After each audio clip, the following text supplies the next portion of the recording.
Hello बच्चा लोग, कैसे हो? होप करता हूँ सब लोग बढ़िया होंगे। आज हम लोग पढ़ने वाले हैं थ्योरी ऑफ सप्लाई। बढ़िया चैप्टर है, देखने में मज़ा भी आएगा। इसमें मैंने प्राइस इलास्टिसिटी को नहीं बताया है।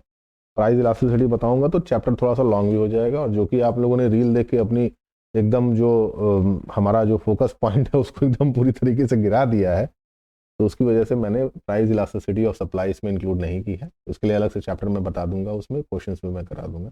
ये जो कि ऑब्वियस बात है, ये कॉन्सेप्चुअल बेस्ड है, तो पूरा का पूरा कॉन्सेप्ट पे हम काम करेंगे।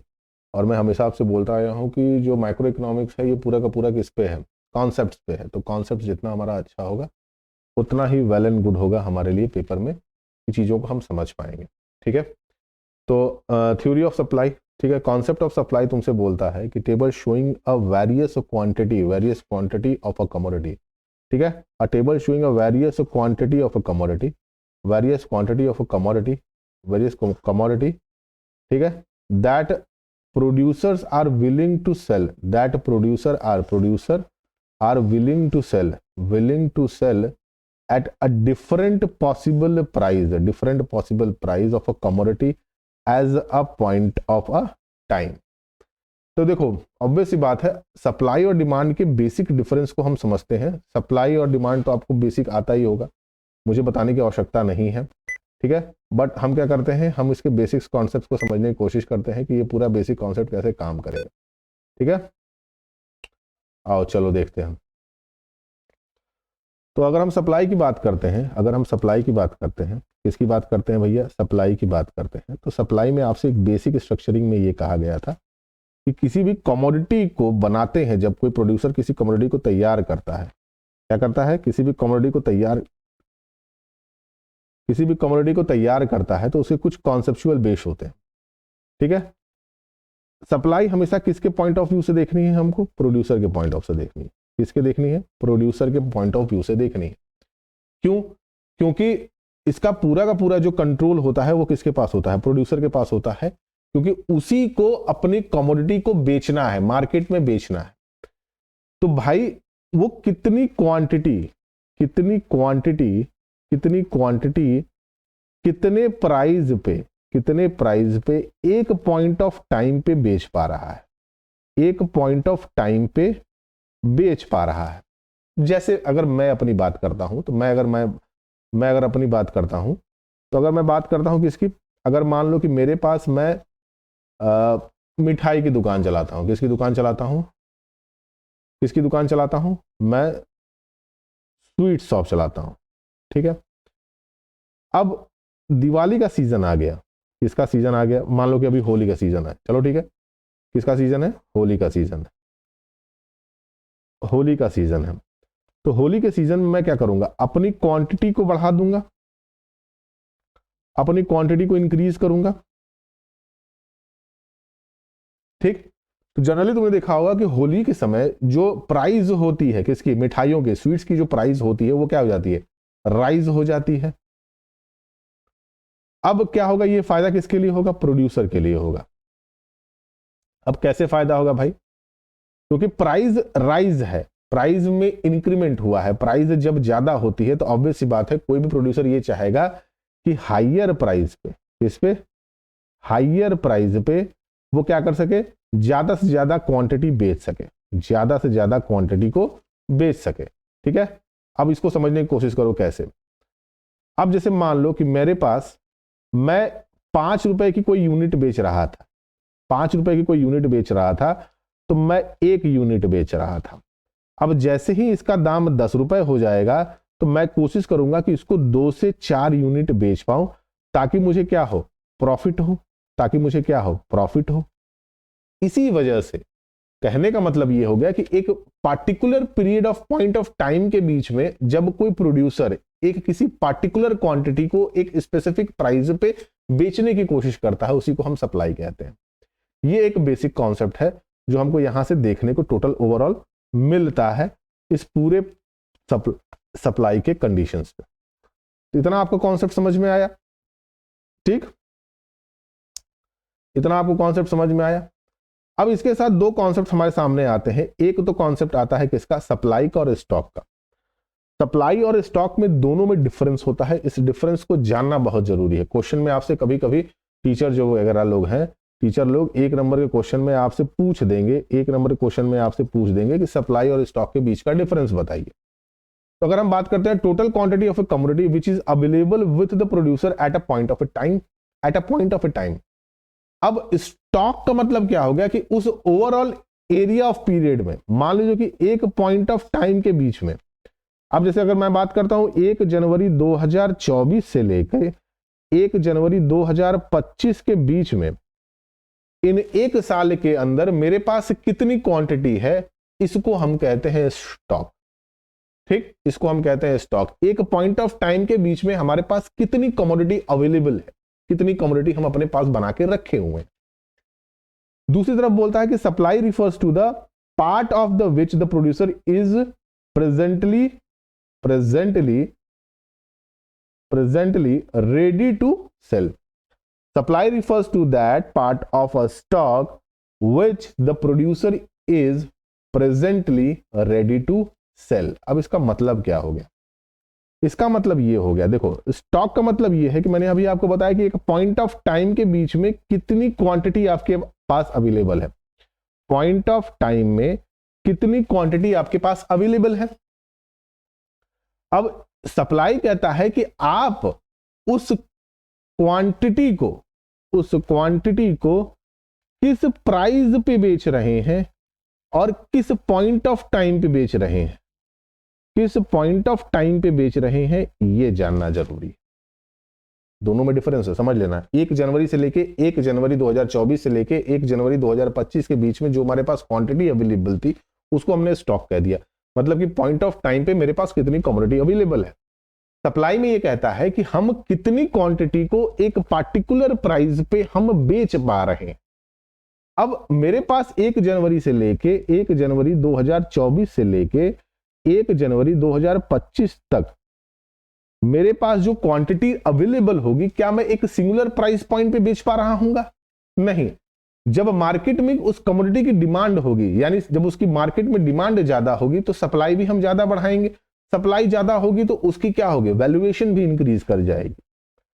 अब जैसे देखोगे ओवरऑल, तुम अगर हम एग्जांपल लेते हैं वेजिटेबल्स का, तो क्या देखोगे पूरे साल सेम प्राइस रहता है इसका? नहीं रहता है।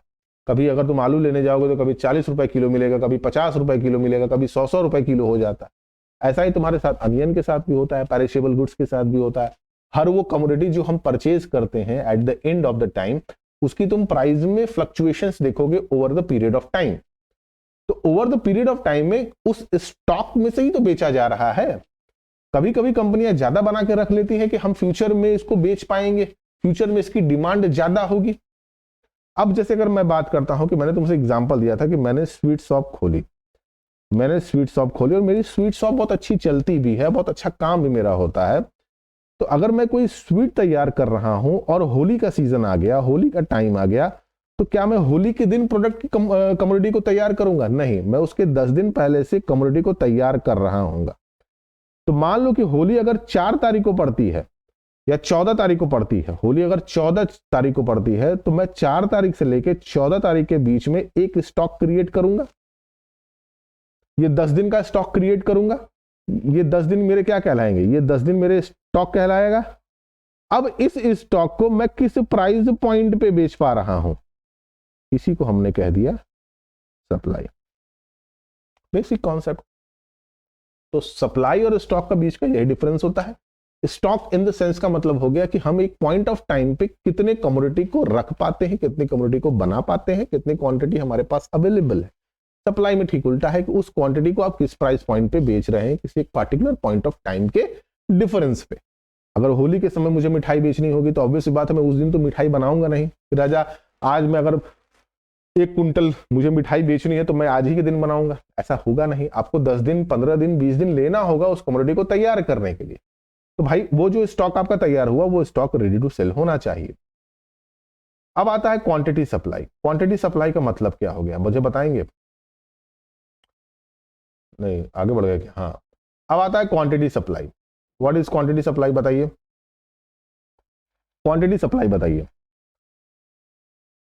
अब देखो, अब जब तक हम सप्लाई की बात कर रहे थे हम पर यूनिट की बात कर रहे थे। किसकी बात कर रहे थे? पर यूनिट की बात कर रहे थे। इसकी हम बात कर रहे थे, पर यूनिट कमोडिटी की हम बात कर रहे थे कि पर यूनिट कमोडिटी हम किस प्राइस पॉइंट पे बेच पा रहे थे। Per unit of A commodity हम किस प्राइस पॉइंट पे बेच पा रहे थे। हमारा प्राइस पॉइंट क्या रहा था, ये पर यूनिट कमोडिटी के हिसाब से था। मान लो कि मैं 1 रुपए का सामान यूनिट वाइज मैं 1 यूनिट बेच पा रहा था, मतलब 1 रुपए का 1 रुपए के हिसाब से मैं 1 यूनिट बेच रहा था। ये हमारी सप्लाई थी। क्वांटिटी सप्लाई में ऐसा नहीं करता है, ये कहता है कि एक स्पेसिफिक क्वांटिटी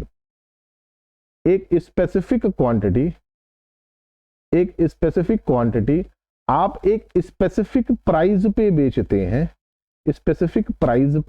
हैं, कभी भी अगर तुम सब्जी वाले के पास जाओगे, उससे तुम कभी आलू मांगना उससे, वो तुमसे 2 प्राइस पॉइंट बोलेगा। एक पर केजी के हिसाब से बोलेगा भैया पर केजी 20 रुपए, दूसरा बोलेगा भैया पसेरी कहा जाता है, पसेरी को कहते हैं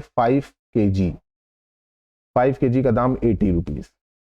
अब ये जो 5 केजी का वैल्यू जो तुमको दिखाया है यहाँ पे 80 रुपीज, ये जो 80 रुपीज दिखा रहा है, इसी को हम कहते हैं क्या, इसी को हम कहते हैं क्वांटिटी सप्लाई। एक स्पेसिफिक क्वांटिटी को एक स्पेसिफिक प्राइस में डिफाइन कर दिया जाता है कि भैया इतनी क्वांटिटी हम इस प्राइस पॉइंट पे दे रहे हैं, इसी को हम कहते हैं क्वांटिटी सप्लाई। बस सीधा सा फंडा, एक स्पेसिफिक क्वांटिटी एक स्पेसिफिक प्राइस पॉइंट पे आपको बेची जाए। ठीक, अगला पॉइंट आता है सप्लाई शेड्यूल। सप्लाई शेड्यूल में भैया एकदम सीधा फंडा है कि सप्लाई शेड्यूल क्या होता है। अच्छा, सप्लाई शेड्यूल को अगर हमको समझना होगा तो हम कैसे समझेंगे। सप्लाई शेड्यूल का मतलब ये होता है कि अब इसमें 2 तरह की कंडीशंस आती हैं, एक तो इंडिविजुअल सप्लाई शेड्यूल हो गया, दूसरा तुम्हारा मार्केट सप्लाई शेड्यूल हो गया। मतलब कहने का मतलब ये हो गया कि ये सिर्फ एक इंडिविजुअल कमोडिटी के बेस पे उसकी प्राइस और उसकी क्वांटिटी को डिफाइन करेगा। मतलब कि ये सिर्फ एक सिंगुलैरिटी की बात कर रहा है, एक सिंगल प्रोडक्ट के बारे में बात कर रहा है। ठीक है, सिंगल प्रोडक्ट के बारे में बात करेगा, सिंगल मार्केट के बारे में बात करेगा, सिंगल मार्केट के बारे में बात करेगा। ठीक है, सिंगल मार्केट के बारे में बात करेगा, सिंगल प्रोडक्ट के बारे में बात करेगा। ठीक है, तो जब भी हम कमोडिटी को तैयार करते हैं,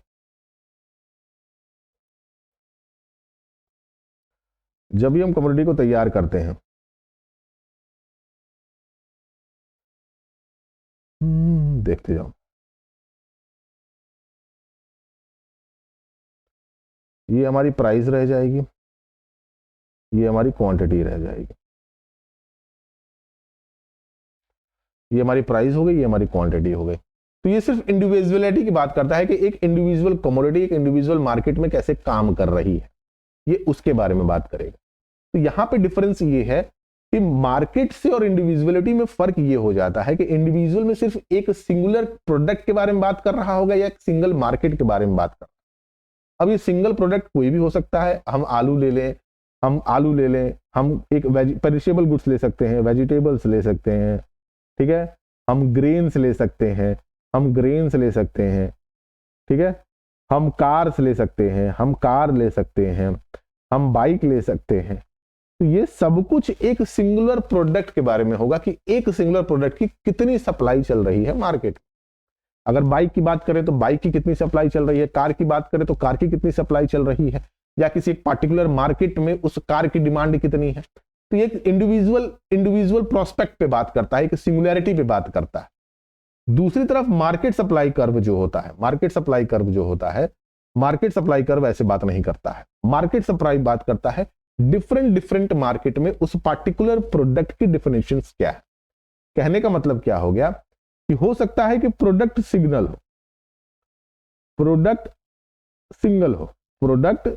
हो, बट वो कितने मार्केट में डिस्ट्रीब्यूटेड है, ये इससे बात करेगा।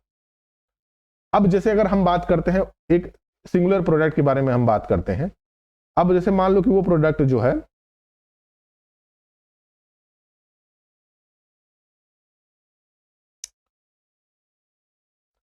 अब कोई एक सिंगल प्रोडक्ट है जिसको हम मैगी डिफाइन करते हैं। ठीक है, मैगी ही लेते हैं एग्जांपल। ठीक है, मैं रहता हूं मान लो कि वीएनएस में यानी वाराणसी में। अब वाराणसी में डिफरेंट मार्केट, पहला तो भोजूबीर,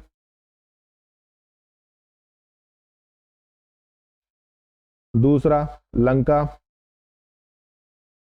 तीसरा सिगरा,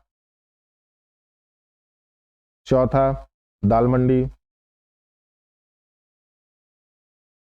ठीक, तो अब ये जो मैगी है इन पूरे मार्केट में इसकी क्या सप्लाई कर्व रहेगी वो डिफाइन करता है मार्केट सप्लाई। एक किसी ना इंडिविजुअल मार्केट के बारे में बात करेगा, ना किसी एक इंडिविजुअलिटी के बारे में बात करेगा, वो ओवरऑल डिफरेंट मार्केट में उस कमोडिटी की क्या सप्लाई रही होगी वो डिफाइन करता है। क्योंकि हर मार्केट में अलग अलग इंडिविजुअलिटी के लोग हैं और अलग अलग प्रेफरेंस के लोग भी हैं, अलग अलग प्रेफरेंस के लोग भी हैं। भाई किसी को मैगी पसंद आएगी, किसी को मैगी नहीं पसंद आएगी, कोई मैगी की जगह कोई और प्रोडक्ट खा रहा होगा, कोई मैगी बिल्कुल ही पसंद कर रहा होगा, कोई मैगी के साथ रोटी खा रहा होगा। तो कहने का मतलब ये हो गया कि अलग अलग मार्केट में अलग अलग इसकी सप्लाई कर्व तैयार होगी। ठीक है, अलग अलग मार्केट में इसकी अलग अलग सप्लाई शेड्यूल तैयार होगी। अच्छा, इसकी सप्लाई शेड्यूल कुछ डिफरेंस तरीके से बनती है। ठीक है, आओ मैं उसको बता देता हूं कि कैसे इसकी सप्लाई कर्व अलग अलग तरीके से बनती है। अब मैंने एग्जांपल दिया था मैगी का, ठीक है, तो मैगी का ही एग्जांपल हम लेते हैं बट अलग अलग शेड्यूल्स में हम इसको तैयार करते हैं। ठीक है, अब जैसे मान लो कि मेरे पास ये ग्राफ बना हुआ है,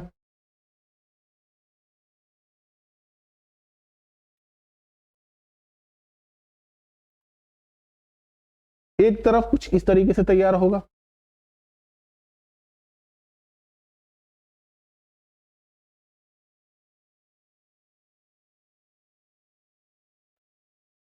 एक तरफ कुछ इस तरीके से तैयार होगा,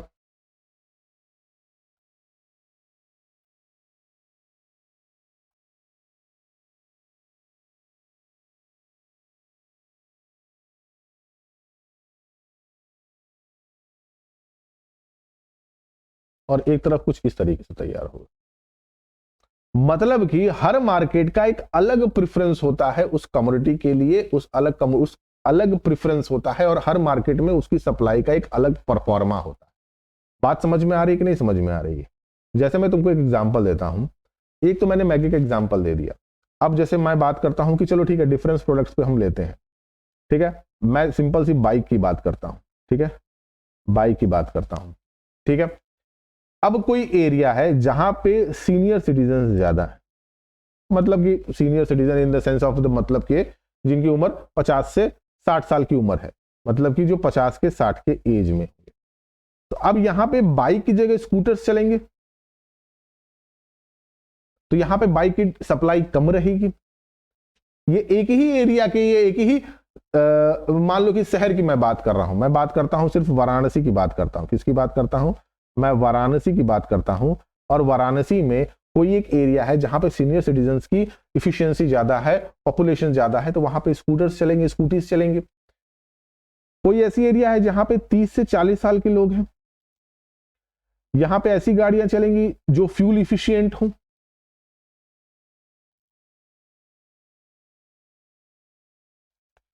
अब कोई एरिया है जो 20 से 30 साल के बीच में है, यहां पे जो स्पोर्ट्स बाइक है उनकी डिमांड ज्यादा होगी, उनकी सप्लाई ज्यादा होगी। अगर इन पूरे के पूरे मार्केट में एक किसी कमोडिटी को हम ले लें, यानी अगर हम रॉयल एनफील्ड को लेते हैं, तो वो उस एरिया में जहां पे उम्र 50 से 60 की उम्र के लोग होंगे, वहां पे उसकी सप्लाई कर्व कुछ अलग होगी। जहां पे 30 से 40 लोग होंगे, जो 30 से 40 की उम्र के होंगे, वहां पे उनकी उम्र अलग होगी, मतलब उसकी सप्लाई कर्व अलग होगी। जहां पे 20 से 30 वाले होंगे, वहां पे रॉयल एनफील्ड की सप्लाई कर्व अलग होगी। तो डिपेंड करता है market supply curve. In the sense का मतलब यह है कि हम कमोडिटी की डिफाइन करते हैं उसकी अलग अलग मार्केट सप्लाई कर्व के पोजीशनिंग पे, कि हाँ वो प्रोडक्ट उस मार्केट में कैसे काम कर रहा है। अब इंडिविजुअल सप्लाई कर्व आपको मैंने बता दिया कैसे बनता है भाई। Individual supply curve as it is ऐसे ही बनेगा। ये आपका चला गया एकदम एग्जैक्ट फॉर्म। ठीक है, यहां पे आपका प्राइस आ गया, यहां पे आपकी क्वांटिटी आ गई, ये एक्स एक्सिस हो गया, ये वाई एक्सिस हो गया, ये ओ एक्सिस हो गया। ठीक है, अब कोई प्राइस होगी, उस प्राइस पे ये कमोडिटी उस प्राइस पॉइंट पे ये बिक रही होगी। बात समझ में आई? मार्केट में आ जाते हैं हम, मार्केट सप्लाई कर्व में आइए।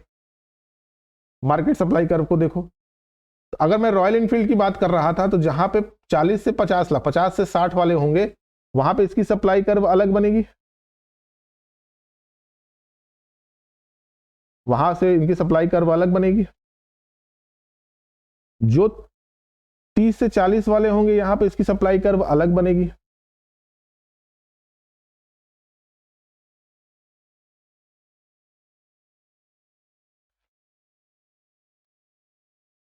और जो 20 से 30 वाले होंगे,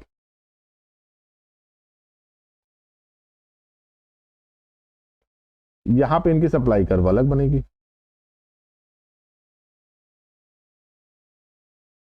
देख रहे हो? तो एक ही कमोडिटी अलग अलग मार्केट में अलग अलग तरीके से काम करती है। जरूरी नहीं है कि उसकी सप्लाई कर्व हर मार्केट में एक ही जैसी होगी, क्योंकि लोगों का प्रेफरेंस है भाई, अपना टेस्ट है, वो किसी तरीके से काम कर सकते हैं। इसको सबसे अच्छा जो है कोरिलेट करता है सप्लाई फंक्शन। कुछ बेसिक कोरिलेशंस हैं, उनके हिसाब से सप्लाई को डिफाइन किया जाता है। अगर हम सप्लाई की बात करते हैं तो पहला जो आता है वो आता है PX, price of A own commodity. Commodity की खुद की प्राइस उसकी सप्लाई को डिफाइन करेगी। जब भी आप सप्लाई के बारे में पढ़ रहे होंगे तो खुद को आप प्रोड्यूसर मानिएगा। क्या मानिएगा? खुद को आप प्रोड्यूसर मानिएगा। ठीक है, अपने दिमाग में रखिएगा कि आप प्रोड्यूसर हैं, क्योंकि आप सप्लाई के बारे में पढ़ रहे हैं तो अब आप कमोडिटी को तैयार कर रहे हैं।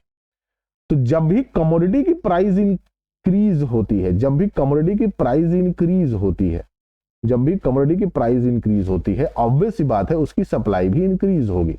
ये एक दूसरे के साथ पॉजिटिवली रिलेट कर पाते हैं। क्या कर पाते हैं? पॉजिटिवली रिलेट कर पाते हैं, क्योंकि इस पॉइंट ऑफ टाइम पे प्रोड्यूसर मैक्सिमम प्रॉफिट पे रहता है और प्रॉफिट को गेन करने की कोशिश करता है। क्योंकि सप्लाई ज्यादा है, इसका मतलब कि डिमांड ज्यादा है। डिमांड ज्यादा है तो अपनी प्राइस को बढ़ाएगा ताकि वो मैक्सिमम प्रॉफिट को गेन कर सके। बात समझ में आई? तो आपको यह ध्यान देना है कि प्राइस ऑफ ओन कमोडिटी, अगर प्राइस इंक्रीज कर रही है तो सप्लाई भी इंक्रीज करेगी, एंड वाइस वर्सा। अगर प्राइस डिक्रीज कर रही है, प्राइस डिक्रीज कर रही होगी, तो इसका मतलब कि सप्लाई भी हमारी क्या करेगी? डिक्रीज ही तो करेगी ना भैया। सप्लाई भी हमारी क्या करेगी? डिक्रीज ही तो करेगी ना भैया। ठीक।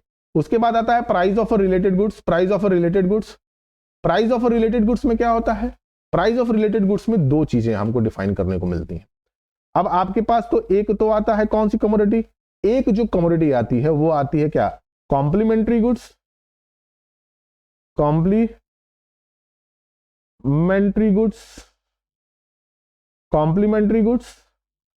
और एक जो आता है वो क्या कहलाता है? सब्स्टिट्यूट गुड्स, सब्स्टिट्यूट गुड्स,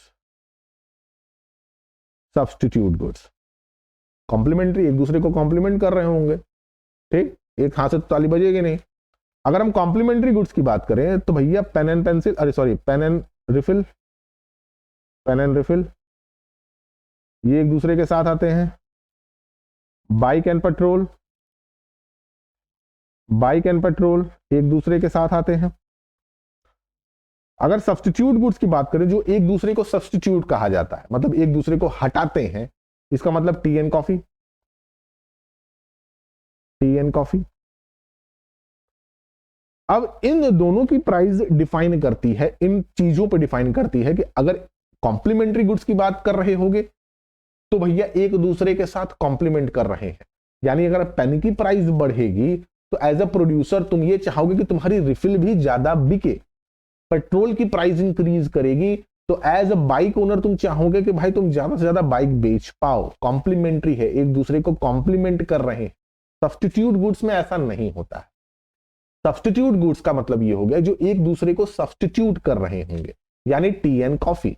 अगर टी की प्राइस इंक्रीज कर जाएगी तो ऑब्वियस सी बात है टी की सप्लाई भी इंक्रीज करेंगे हम। कॉफी की प्राइस इंक्रीज करेगी तो इन द कॉन्ट्ररी हमको कॉफी की भी सप्लाई को इंक्रीज करना पड़ेगा। बात समझ में आ रही है? तो डिपेंडिंग अपॉन द कंडीशन, यहां पे आपको सिर्फ प्रोड्यूसर के बिहाफ पे सोचना है। किसके हिसाब पे सोचना है? प्रोड्यूसर के बिहाफ पे सोचना है। एज अ कंज्यूमर आप नहीं सोचेंगे, एज अ डिमांड आप नहीं सोचेंगे। ठीक है। Number of the firm in the industry, उसके बाद से आता है कि कितनी फर्म्स हैं उस पार्टिकुलर इंडस्ट्री में, उस पार्टिकुलर कमोडिटी को बनाने के लिए। अगर आपकी मोनोपोली है, अगर आपकी मोनोपोली है, आप सिंगल मार्केट में डील करते हैं, आप अकेले हैं जो पूरे के पूरे मार्केट को कवर करते हैं, तो यहां पे तो भैया ऑब्वियस सी बात है, जो प्राइस पे आप चाहेंगे, प्राइस कितनी भी आप इंक्रीज कर दीजिए, उससे कोई मतलब नहीं है। आप भाई सप्लाई भी इंक्रीज करेंगे, सप्लाई इंक्रीज करेंगे, ठीक है, सप्लाई भी इंक्रीज करेंगे।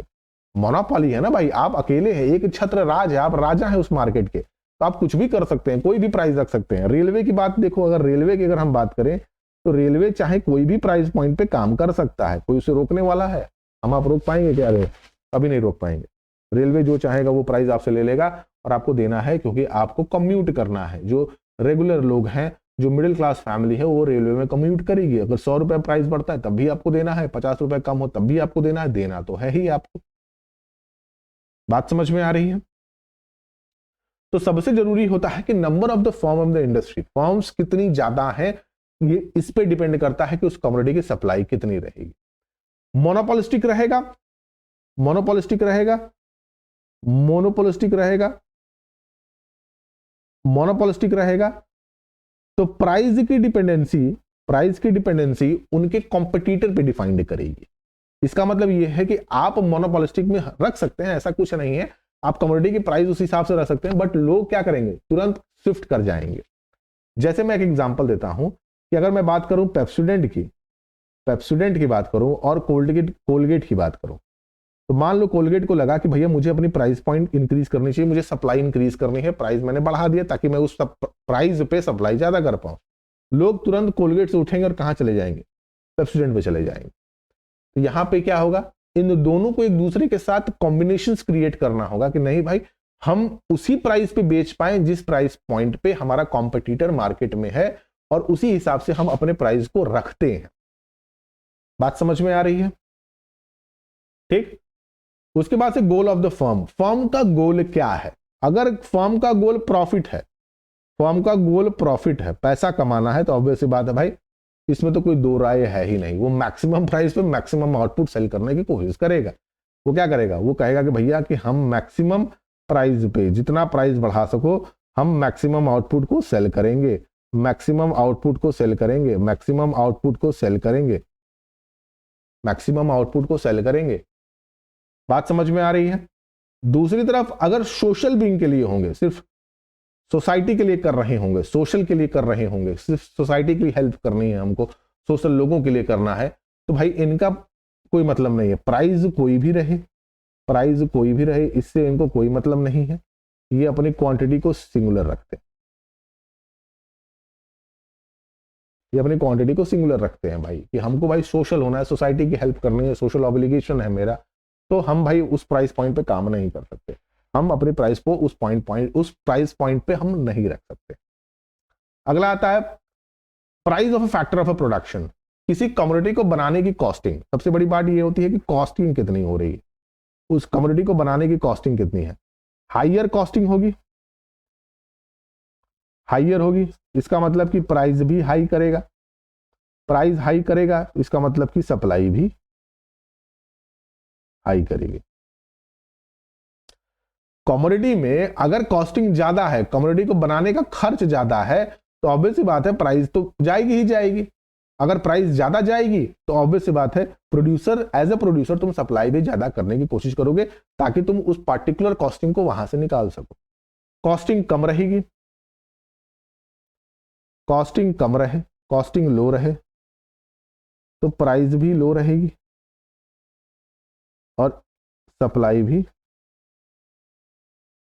लो रहेगी। State of A technology, technology कैसी है? अब तुम पूरे के पूरे इकोनॉमिक्स में दो कंडीशंस को पढ़ते आए होगे। एक तो तुमने पढ़ते आए होगे labour intensive technique, labour intensive technique, जहां पे हम किससे इस्तेमाल करते हैं, लेबरों का इस्तेमाल करते हैं, और होता है capital intensive technique. Capital intensive technique मतलब जहां पे आप टेक्नोलॉजी का इस्तेमाल करते हैं। अगर लेबर होगा बेटा, खुद सोचो, अगर लेबर होता है, लेबर कमोडिटी को तैयार करेगा तो एक दिन में तो बनाएगा नहीं, बोलो, अगर लेबर किसी कमोडिटी को बना रहा है तो वो एक दिन में तो बनाएगा नहीं।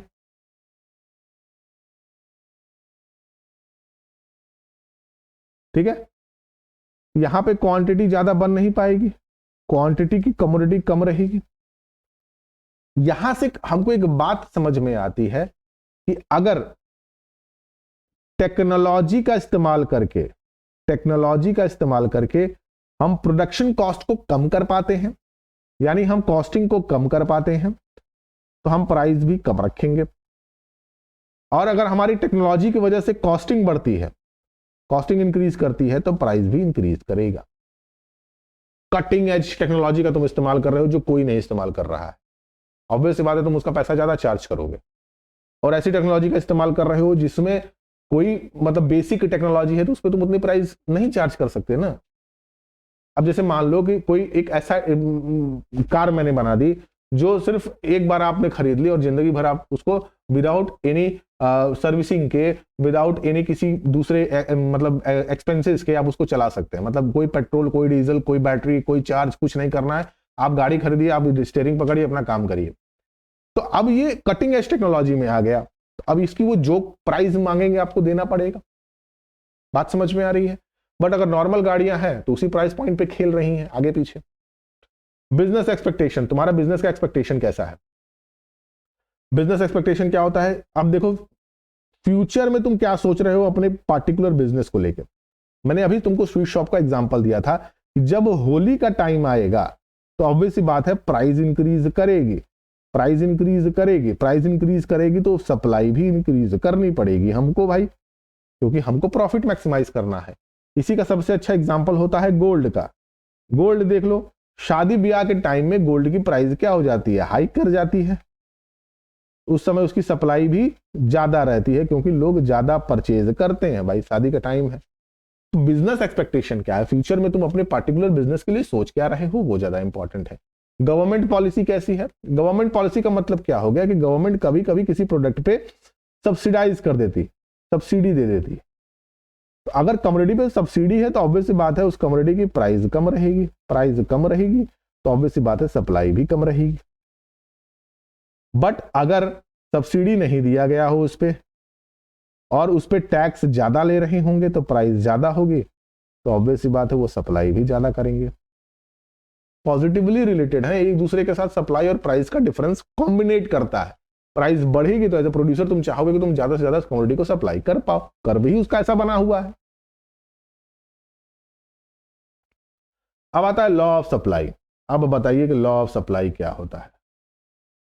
ठीक है, लॉ ऑफ सप्लाई क्या होता है? ठीक है, अभी जो भी मैंने आपको फंक्शंस बताए थे उसमें सिर्फ लॉ ऑफ सप्लाई अपने एक फंक्शन पे काम करता है, price of own commodity. Everything remain constant, price increases, supply increases, price decreases, supply decreases, काम खत्म। यही लॉ ऑफ सप्लाई है। इसका मतलब यह है कि एवरीथिंग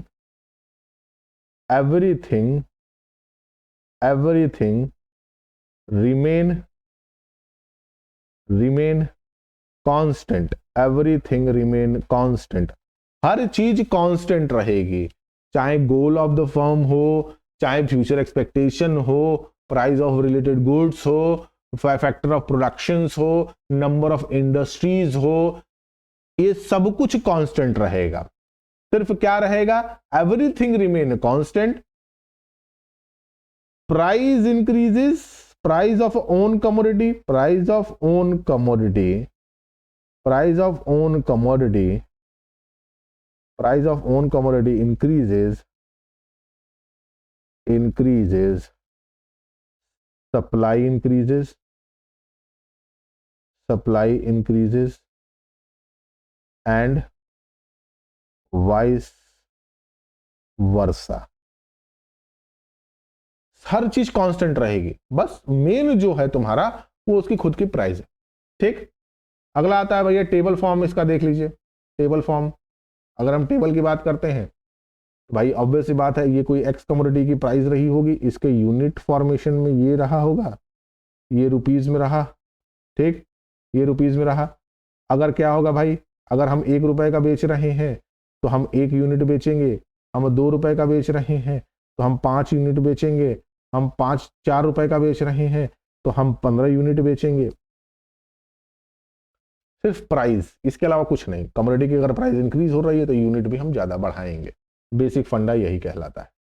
भाई कर्व इसका कैसे तैयार होता है, आप सभी को पता है कि सप्लाई का कर्व कैसे तैयार होता है,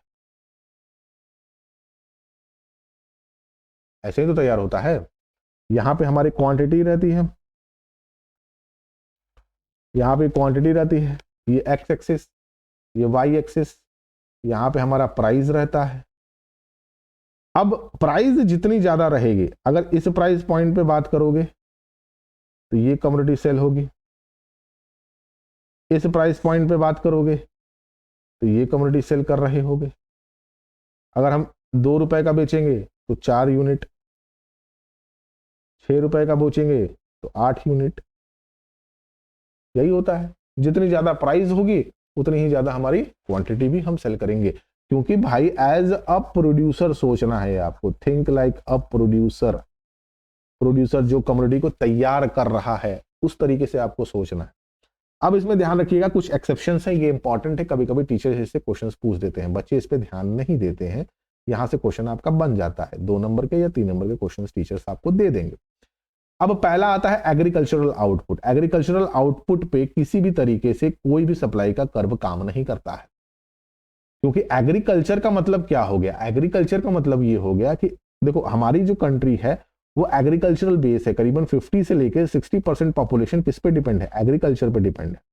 और हमारे पास मिडिल क्लास और पुअर सोसाइटी ज्यादा है। तो इन द सेंस का मतलब ये है कि सोशल ऑब्लिगेशंस हमारे पास आ जाते हैं। क्या आ जाते हैं, सोशल ऑब्लिगेशन आ जाती है गवर्नमेंट के पास, कि गवर्नमेंट उससे ज्यादा चार्ज नहीं कर सकती है आपसे। कहने का मतलब ये है कि अगर आज किसी भी वजह से गेहूं का, चावल का दाम ऐसा नहीं है कि डिमांड सप्लाई अगर प्राइस बहुत ज्यादा हाइक कर जाएगी, नहीं हाइक करेगी, ठीक है, नहीं हाइक करेगी। आज भी तुमको मैं बता दूं कि हम लोग फार्मिंग से हैं, फार्मिंग से जुड़े हुए हैं। मैं इस साल की खेती में तुमको बताऊं कि हमने 23 रुपए पर केजी के हिसाब से चावल यानी राइस बेचा है, यानी 2300 पर क्विंटल। पर क्विंटल हमने 2300 के हिसाब से राइस बेचा है। अगर ये सीधे सीधे आप किस में लेकर हैं, गोदाम में लेके जा रहे हैं, यानी आप सीधे के सीधे मंडी में ले जाके बेच रहे हैं, नहीं तो इसका आपको 20.5 रुपए, 21 रुपए, 22 रुपए के हिसाब से आपको मिलेगा। तो ये प्राइस पॉइंट है। अब इस प्राइस पॉइंट पे जाता है मार्केट में।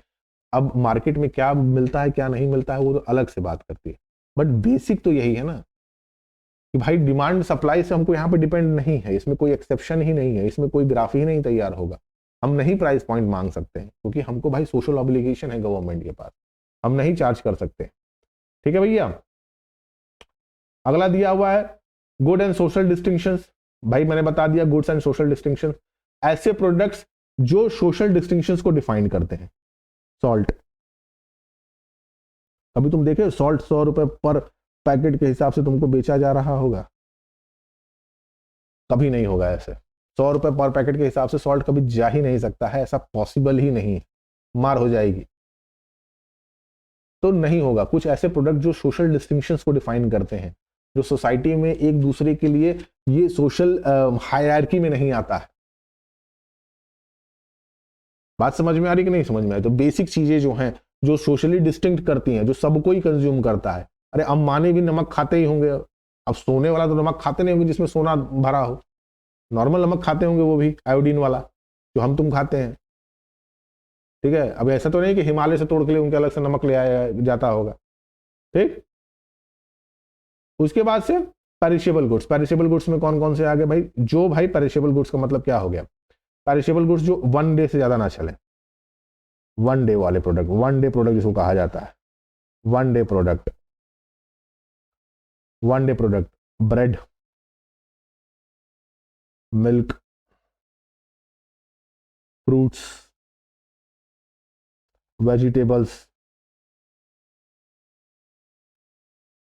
ठीक, तुम सोचोगे प्राइस बढ़ेगी, प्राइस बढ़ेगी, पता चला कि मलबे खराब हो गए, जा रहा जा दूध क्या 500 रुपये लीटर थोड़े ना मिलेगा, अरे बहुत मिलेगा, 40, 50, 60, 70, 80 यही ना मिलेगा।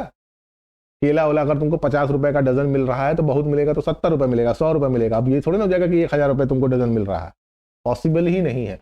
वो कर भी देंगे तो लोग खरीदेगा कौन? आज खरीदेंगे, आज उसकी प्राइस बढ़ाए, 4 दिन में वो केला खराब हो जाएगा, 4 दिन में वो दूध खराब हो जाएगा, 4 दिन में वो ब्रेड खराब हो जाएगा, वेजिटेबल 4 दिन के अंदर खराब हो जाएगी। तो प्राइस उतनी ही बढ़ाई जाएगी जो उसके डिमांड को मैच कर पाए।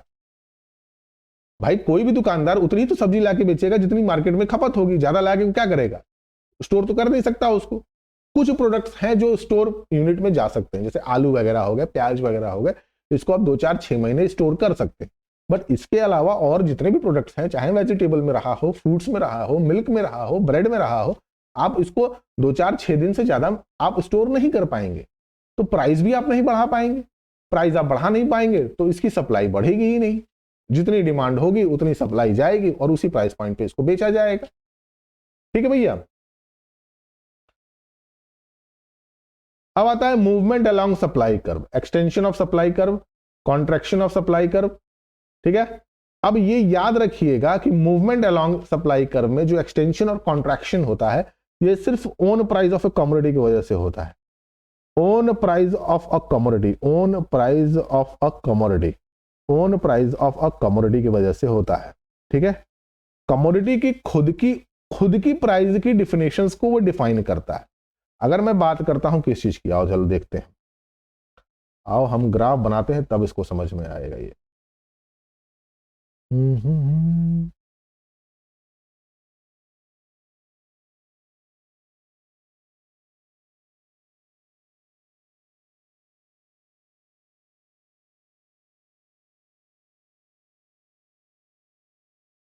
ठीक, अब कहने का मतलब ये है कि यहां पे कोई प्राइस रही होगी हमारी, यहां पे हमारी कोई क्वांटिटी रही होगी, ये एक्स एक्सिस पे रहा, ये वाई एक्सिस पे रहा, यहां पे 0 था।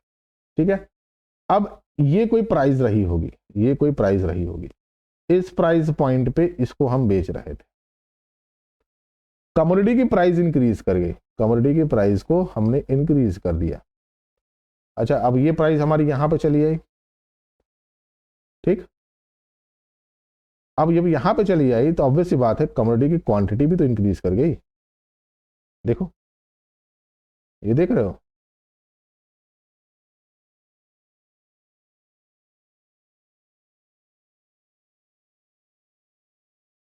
प्राइस बढ़ी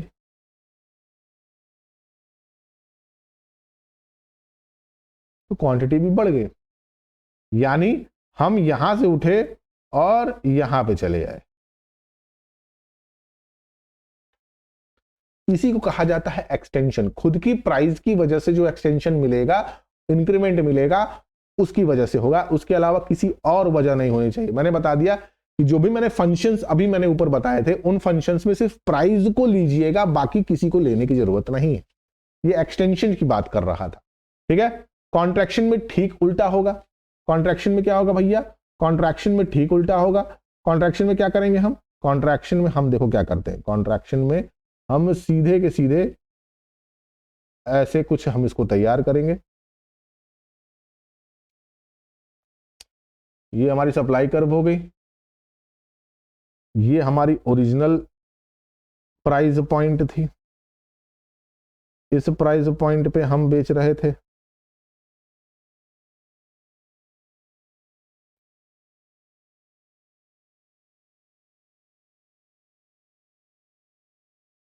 ये एक्स एक्सिस हो गया, ये ओ हो गया, ये वाई एक्सिस हो गया, ये प्राइस हो गया, ये क्वांटिटी हो गई। अब ये ओरिजिनल पॉइंट ऑफ व्यू था, ये ओरिजिनल था। इस क्वांटिटी पे तुम इस प्राइस पे ये क्वांटिटी तुम बेच रहे थे। अब क्या हो गया कि प्राइस डिक्रीज कर गई, तो जब प्राइस डिक्रीज कर गई तो कमोडिटी की क्वांटिटी भी तो डिक्रीज करेगी। ये कुछ ऐसे हो गया, यानी प्राइस डिक्रीज करेगी तो क्वांटिटी भी डिक्रीज करेगी। बात समझ में आई कि नहीं समझ में? ये हो गया कॉन्ट्रैक्शन। ठीक, increase in supply curve, increase in supply curve कहां से आता है भाई? वैसे ही ग्राफ इसका भी तैयार होगा, बट एक इसमें डिफरेंस है, वो आपको देखना होगा। देखो,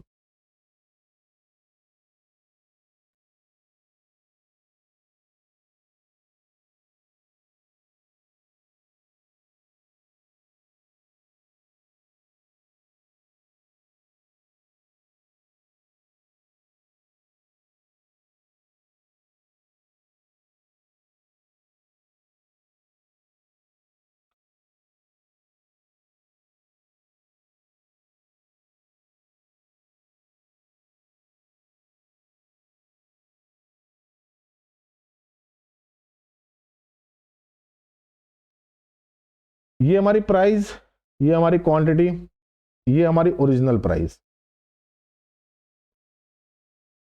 ये हमारी ओरिजिनल प्राइस पे ये क्वांटिटी हम बेच रहे थे। अब किसी वजह से कमोडिटी सेम प्राइस पे उसकी क्वांटिटी इंक्रीज हो गई, सेम प्राइस पे उसकी क्वांटिटी इंक्रीज हो गई। तो यहां पे जो हमने सप्लाई फंक्शन पढ़ा था उसमें खुद की प्राइस का जो मामला था इसको आपको नहीं लेना है। यानी own price of A commodity के अलावा बाकी जो भी फंक्शन थे, बाकी जो भी फंक्शन थे, price of related goods, future expectation, goal of the firm, number of the firm of the industry, cost of a production of a commodity, ये सबके सब जब फेवरेबल वे में काम करेंगे जिसकी वजह से क्वांटिटी इंक्रीज कर गई, जिसकी वजह से क्वांटिटी इंक्रीज कर गई हो, ये सभी फैक्टर्स काम करेंगे, सिर्फ प्राइस को छोड़ दीजिएगा। ठीक है, यानी सेम प्राइस पे क्वांटिटी हमारी इंक्रीज कर गई, प्राइस कांस्टेंट है बट क्वांटिटी हमारी इंक्रीज कर गई है। डिक्रीज इन सप्लाई में भी यही होगा। डिक्रीज इन सप्लाई में क्या होगा भैया? डिक्रीज इन सप्लाई में इसका ठीक उल्टा होगा, डिक्रीज इन सप्लाई में इसका ठीक उल्टा होगा। ठीक है, डिक्रीज इन सप्लाई में इसका ठीक उल्टा होगा।